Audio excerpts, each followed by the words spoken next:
सीतापुर गांव में महेश और गोपाल नाम के दो दोस्त रहते थे। महेश बहुत ही आलसी और कामचोर था, लेकिन उसका दोस्त गोपाल वह बहुत परिश्रमी था। अपना हर काम गोपाल बहुत ही लगन से करता था। उन दिनों दोनों दोस्त के एक ही जमींदार खेत में काम किया करते थे। एक दिन की बात है, जमींदार मोहन चौधरी के खेत में महेश और गोपाल सुबह सुबह काम करने पहुंच गए। गोपाल खेत पहुंचते ही गुड़ाई करने लगा तो वहीं महेश पेड़ के नीचे गमछा बिछाकर सोने लगा, जिसे देखकर गोपाल ने महेश को टोकते हुए कहा, अरे भाई महेश, कई दिन से देख रहा हूँ कि तू रोज खेत पर काम करने की बजाय यहाँ गमछा बिछाकर आराम से सो जाता है। तेरी तबीयत तो ठीक है ना? क्या बताऊँ गोपाल, रात को सोने के बावजूद भी पता नहीं यहाँ आते ही मुझे थकान से महसूस होने लगती है। शरीर कमज़ोर सा लगता है, जैसे शरीर में खून बचा ही नहीं है। मेरे कभी कभी तो चक्कर भी आने लगते हैं। अरे दोस्त, फिर तो तुझे घर पर आराम करना चाहिए। तू यहाँ खेत में आकर खुद को काहे परेशान कर रहा है? तू तो जानता है गोपाल कि घर पर कमाने वाला एक मैं ही हूँ। घर बैठ जाऊँगा तो घर चलाना मुश्किल हो जाएगा। यहाँ रहूँगा तो कम से कम घर में खाने को 2 दाने तो मिल जाएंगे।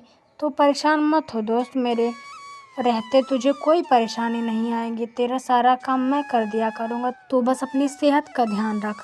महेश बहुत शातिर था। उसे पता था कि उसे भोले भाले गोपाल का फ़ायदा कैसे उठाना था, और इसीलिए उसने बीमारी का बहाना बनाकर बड़ी ही चालाकी से अपना सारा काम गोपाल पर डाल दिया। शाम तक गोपाल अपने साथ साथ महेश के हिस्से का भी सारा काम कर लिया करता था। अपना पूरा काम खत्म कर गोपाल अपने आप को साफ करके फिर कुछ देर बाद नहा कर घर जाने लगा। महेश, तो कर क्या रहा है? देख, तेरे सारे कपड़े गंदे हो गए। अरे कुछ नहीं गोपाल, अब चल हम घर चलते हैं, फिर जमींदार के घर पर खाने को जाएंगे। महेश गोपाल की बात काट कर उसे घर की तरफ ले जाता है। गोपाल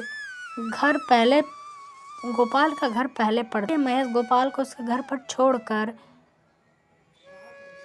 वो सीधे जमींदार सेठ के पास आ जाता है और दिखाता है कि उसने बहुत काम किया है।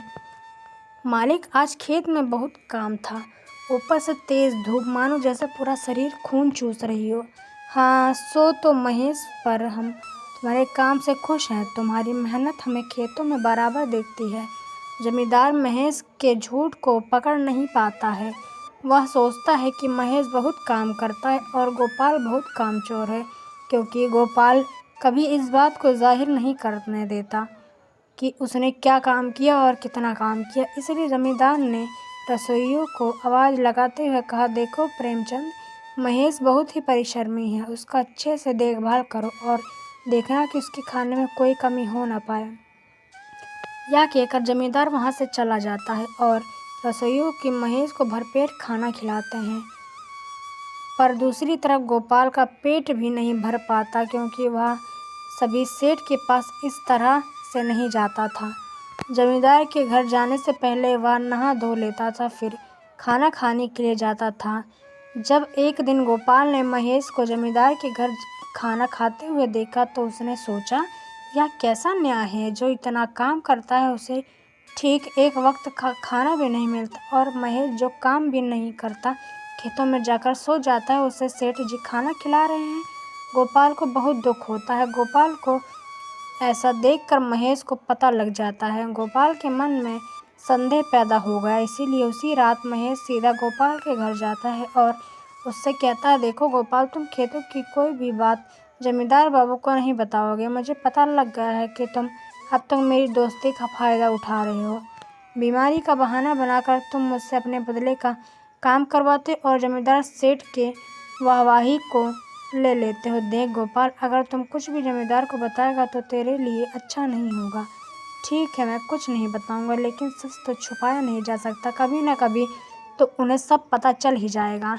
ऐसा कहकर गोपाल ने महेश को अपने घर से जाने को कह दिया और फिर वह पूरे दिन की थकान के कारण गहरी नींद में सो गया। वहीं इधर महेश पूरे दिन सोने के कारण पूरी रात जागता रहा। अब अगले दिन वह खेत में गया तो जमींदार ने उसकी लाल आंखों को देखकर पूछा, क्या हुआ महेश, तुम पूरी रात सोए नहीं क्या? क्या बताऊं सेठ जी, रात को बहुत मच्छर काटते हैं। दिन भर खेत में इतनी मेहनत करने के बाद रात को घर पर ठीक से सोना भी नहीं पाते हैं। जमींदार को महेश ने जैसे ही यह कहा, महेश की खातिरदारी और ज़्यादा बढ़ गई। वह जमींदार के घर रहने लगा। महेश की ज़िंदगी ऐसी ही चलती रही। वह रोज़ खेत में आराम पेड़ के नीचे सो जाता। गोपाल ऐसे ही लगातार ईमानदारी से काम करता रहा, बिना फल के चिंता किए।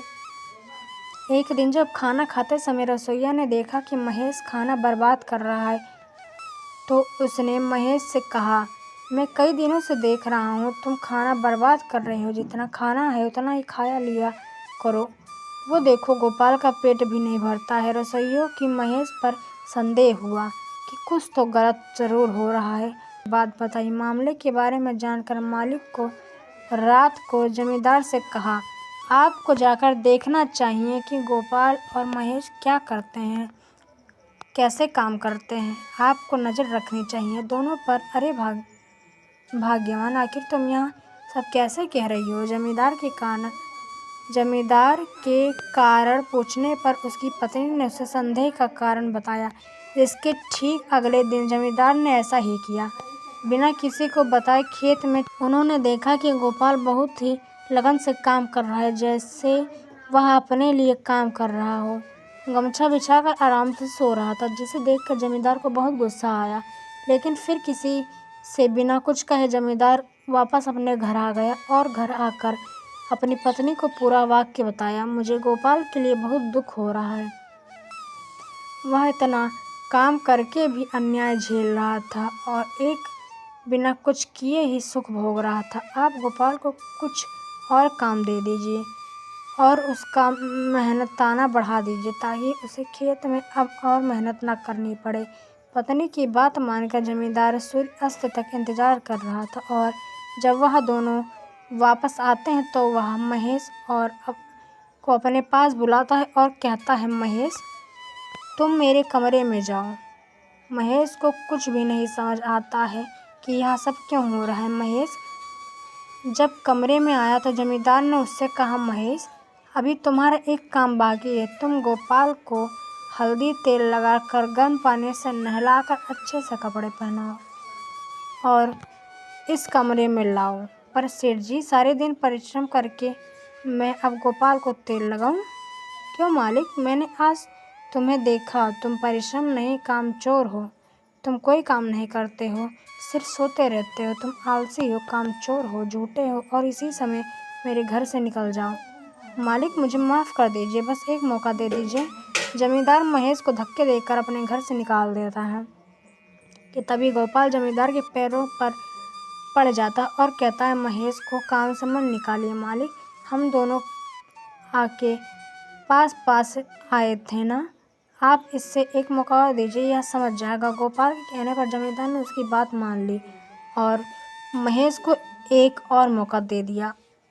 महेश, यह मौका सिर्फ तुम्हें गोपाल की वजह से दे रहा हूँ। तुम्हारा काम समझ जाओ और लगन से काम करो। गोपाल, तुम आज हमारे खेतों में काम नहीं करोगे, बल्कि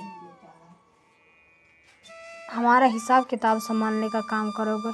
यह सुनकर गोपाल आज लगा कि अच्छे कर्मों का फल अच्छा ही होता है और वहीं अब महेश भी खेतों में लगन से काम करने लगा।